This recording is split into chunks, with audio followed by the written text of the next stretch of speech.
Welcome to HQ with Fernando here. And we're thinking about the lower back since it's in the middle of the body. This is an opportunity of how many other things you can improve. Don't be hard on yourself about your low back pain right now. Find how many opportunities you have. Maybe the pain will be less. The ability will definitely be more. Right. So we're breaking down a big 3 zones of opportunity for this whole upper back, all the sitting, craning the neck. Fernando's going to take it away. I'm going to help make sure we get every tip so you could start this right now. Yeah. So the neck, how much your weakness in your neck can definitely affect your lower back. So we're going to look at this. The first level and gradient to start training the neck that my father, that Ben's mom can do is you get a nice little pad, whatever you have against the wall, and you simply just put your neck against it and just do 5-second hold. You can do a little motion as you get a little stronger. Okay, the further your feet go out, the harder it'll be. So it starts to get harder and harder. Hold. We have video of my mom doing this exercise. She works from a computer. She's 68 years old. Yeah. She loves that version. Fernando can show you as well. But for me, this has been a game changer. I had such a weak neck, and I mean, I still do, but I couldn't even squeeze my glute. Like I noticed how much this relates to the back because I was like, this is how far I could get. Yes. So now think how much more the back is gonna have to take. So to be able to do those 5-rep, 5-second hold, but I would really ease into this stuff. Yeah. I was sore in my neck muscles because I had never trained them. Any other tips on this one? Well, a way that I like to get to that strength level, which is the end goal, is you can actually use your arms as support, okay? So you're assisting your neck by also using your arms. That's smart. Okay? And getting some motion in there. That's awesome. So, and as you get stronger, you take it off, right? And you can go more into the motion. Okay. And look at this. So far, we've just used our body, some padding. I'll do this up against the bed or like a comfortable chair or a couch. I had this beautiful realization of like, just with our own body, think how much we can do, like for our back. So let's now look at how we can get to that. I think a good transition from that is the Superman. Yeah. So let's go into the Superman now. From the neck, you also. This is the second zone we're talking about. So we talked about the neck. Now we're talking about a zone of muscles below the neck here, actually. Why don't you describe that? And so from here, it's called Superman because you're just going to raise your arms, raise your legs off the ground, okay? Squeezing your glutes, your low back, that mid back, and yes, even your neck, okay? Try to keep it neutral, and you just relax. I like to do like 5-6 second holds, okay? Again, for somebody at this strength level, it's incredible what you can gain from that exercise. And then as you get stronger, I'll show a rep here because Fernando's going to show really the best way to do this. I'm going to show how I've been working at it. Okay. This is not quite the best way based on what we found working with a lot of people. But the idea here is that I'm not just working my lower back and I'm not working the trap muscles. When you think about like your traps and you get a massage in the top, we're working actually the third row of traps. So Drew will throw up these visuals here and we'll see that there's a third row just above the lower back. People are so weak just above. So to hold myself at a 45-degree angle with at least 10% of my body weight in each hand without bending the elbow. See, this is less force. That's more force. That becomes, for me, like one of my favorite quote-unquote low back exercises. It's not for the low back. Right. It's for the muscles just above low back. And I started out so weak on that. So I don't do the floor version, but you could probably start the floor version. Yes. And again, with this protocol of like 5 reps, but holding 5 seconds each time, you could get some results. But Fernando's going to show you the breakthrough on this because most people just end up swinging around and they never feel the trap 3.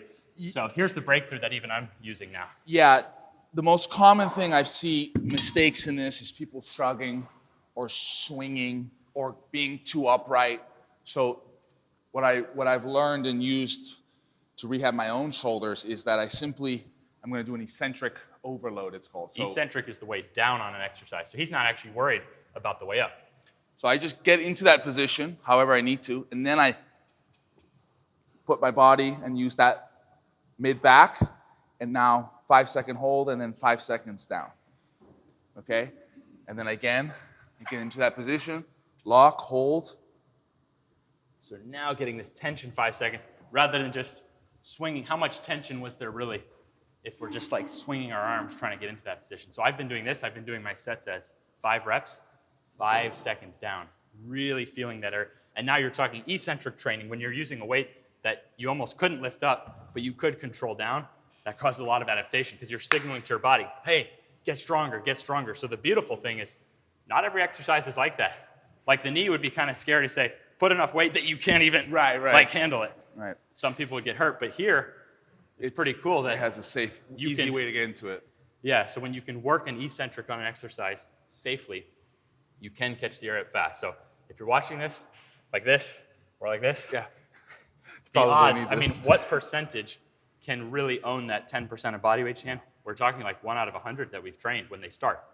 People can get to that. The route has been too slow without that eccentric training. Yeah, and one more thing I want to say on this is that so many people who do have shoulder injuries, I was a football player for a long time, so even from the neck to now this one, don't underestimate the importance of training these muscles that you think you have strong, because you'll find such huge weaknesses and there's so much potential to get out of it.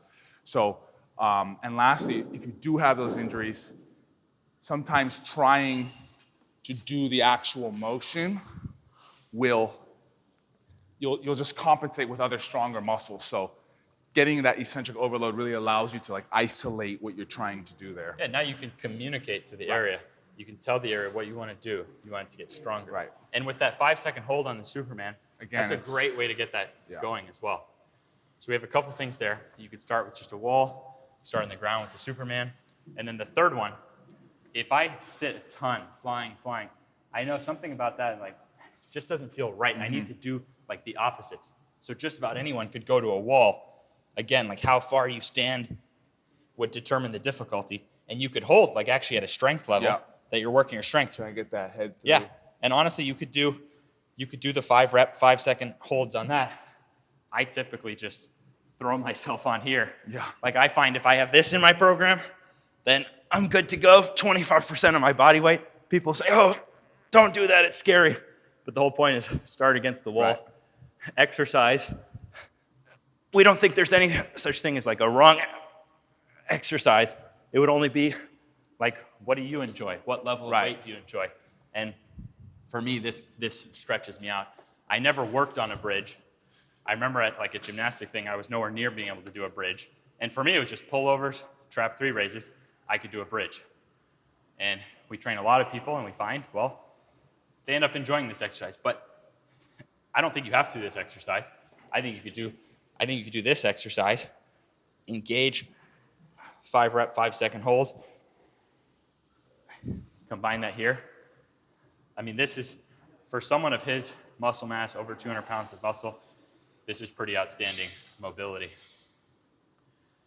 Probably my favorite upper body exercise for athleticism, like for jumping, because I feel like it opens me up in the air. Like when you're limited here, we see that like the highest jumpers are often very, very mobile in the upper body. Yeah, they've studied like 10-15% of your vertical jump is actually in your shoulders. So quarterbacks. And quarterbacks. We've trained quarterbacks, and they are strong. They are Marcel in tennis. I've watched Marcel at a pro tennis event, and Marcel was just here locally with us working out, going to the tennis court by himself. He shows up at a pro event, and people are going, do you see that guy serve? Yeah. At a professional level. The power on his serve, he was like pound for pound strongest in the gym on that. Yeah. So there's so much to unlock for throwers in these exercises right here. But even just like you said, like for anybody, just to have a little bit more ability, a better quality of life, less neck pain, and potentially leading to less back pain. Yeah. So Fernando runs our shred program. That's where we're trying to use ATG, but like to build muscle, burn fat. Fernando runs our shoulder ability protocol. And Fernando makes the supplement we drink with electrolytes, essential amino acids. And look, that's my last question for you. I let you answer the diet and nutrition. Yeah. He puts the time and effort into that. So look, if someone does have a back problem, like what diet or supplement advice do you have for them? We're looking at opportunities here. Yeah, so obviously number one is be hydrated. So electrolytes, hydration. You need to make sure you have enough fluid in your body to flush things out to prevent damage, okay? And then also, you're gonna need to have a diet that reduces inflammation, okay? So get rid of things like bread and dairy and just basically general junk food and stick with more real, whole, organic foods that are gonna reduce that and up your protein. That's just the simple answer to it. So if you just eat clean, eat natural foods, stay away from the junk processed foods, your inflammation will come down, and stay hydrated. And I'm going to shout out his product because I've always heard be hydrated. I don't wake up in the morning and just go get empty water. Yeah. But since it's product, it tastes good, so I drink more water because of the product, and I'm getting electrolytes. I can feel a difference of like just water versus like water and electrolytes, and has essential amino acids. So that's also what you're breaking down when you exercise. And I often make the mistake of skipping meals. So I feel like that's a good investment for my health to balance it out. Yes. And I haven't even been skipping meals lately. I'm just balanced. Yeah. Balanced diet, balanced training. Exactly. It comes down to the basics, just like it's kind of the whole ATG principle is basics and just finding what works and just optimizing that. So like these programs, like these exercises, the product is going to just help supplement everything else that you're doing, okay? Exactly. We're trying to help you find your balance, Yes. make things simpler, less mysterious. Correct. Have a good result. All right. All right, man.